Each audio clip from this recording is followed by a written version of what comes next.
Sveiks, Kristap! Čau! Saka, lūdzu, kur mēs esam, ko mēs šeit darām un ko tu mums gribi tādu labu pastāstīt par Nitro? Mēs esam pirmajā Kurzemes izbraucienā uz Vimbām. Lenta mums aiz muguras. Kaut kur tāda slepena vieta. Nerādīsim nevienu no atpazīstamākām vietām. Ķeram zivtiņas, zivtiņi ķerās. Nav tā, ka būtu super daudz, bet viss notiekās. Forša saulaina diena ar ļoti lielu vēju šodien. Un šodien mēs pirmo reizi esam uzvilkuši, mēģinam jauno Nitro rudens pavasara kostīmu.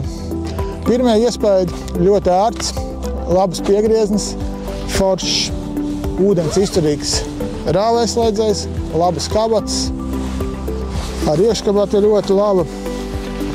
Kombinzonam arī ir 2 kabatas ūdens izturīgas, un pats galvenais šodien, tā kā laika prognozē rāda, kad ir 6 m/sekundē ar brāzmām 13 m/sekundē, bet reāli dzīvē 13 m/sekundē fons, kurš uz 10 sekundē varbūt pārtrauks, jo reāli ļoti liels vējš, un reāli augsts ir, bet viņš tiešām ļoti silts, un man apakšā nekā nav, man ir tikai viens džemperītis un plānais termokretliņš, es jūtos ļoti komfortabli.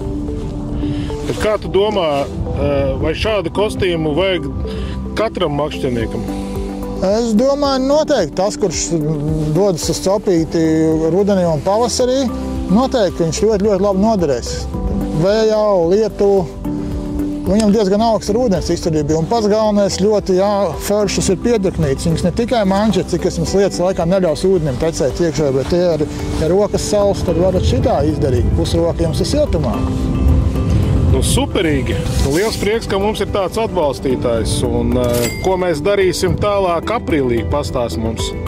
Aprīlī mums ir A-līgas atklāšanas pirmais posms. Aprīlī ir arī Vimba festivāls, kas ir nedaudz ātrāk. Aprīlī arī Latvijas čempionātam pirmais posms ir. Aprīlis ir pilns ar ļoti daudz. Aprīļa grafiks ir ļoti pilns, ļoti daudz visādi pasākumi ir. Es tā saprotu, ka tas viss iet runa par feederu makšķerēšanas sacensībām. Jā, es atvainojos, tiešām tas ir. Mēs runājam šoreiz par feederu makšķerēšanas sacensībām. Un mums ir arī labas ziņas par to, ka feederu vadība ir mainījusies uz kādu meiteni. Jā, Latvijas feederu kustības vadītāja tagad mums ir Liena, jā. Liena Miķelsona. Mēs viņai novēlēsim, lai viņai tā pirmā sezona būtu viegla un bez problēmām. Un mēs no CMS un A-līgas puišiem palīdzēsim viņai sakārtot šo lietu, lai viņai būtu drošāk un mierīgāk strādāt. Jā, mēs darīsim visu, lai darba iet uz priekšu raiti. Jā, jo mēs tomēr esam kopā vienā tādā brālībā, feedera brālībā. Jā, tieši tā. Un šogad mums arī ir izmaiņas feederu makšķerēšanas sacensībās gan A-līgā, gan Latvijas čempionātā. Šis gads sāksies ar to, ka no nākamā gada šī gada rezultāti iespaidos tos, kuri gribēs no A-līgas pacelties augšā uz Latvijas čempionātu. Un tie, kas nebūs īpaši stipri, varēs turpināt savus gaitas sporta A-līgā. Tā būs savstarpēja sasaiste, un mēs ceram, ka tas dos arī tādu piededzīti mūsu sportistiem, lai izaugsme būtu visā sporta kustībā, un mēs varētu atlasīt labākos no labākajiem uz pasaules čempionātiem. Jā, tā būs dabīga atlase, kā jebkurās līgās, jebkurā sporta veidā, kur ir dažādas līgas, kad no augstākas līgas vājākie krīt ārā uz zemāko, un no zemākas līgas labākie nokļūs augstākajā līgā. Tikai tā var veicināt šī sporta veida izaugsmi. Viss, kas mainās uz labu. Super, paldies tev! Vēl viens atgādinājums. Mums arī šogad būs feedera, Latvijas čempionāts bērniem feederī.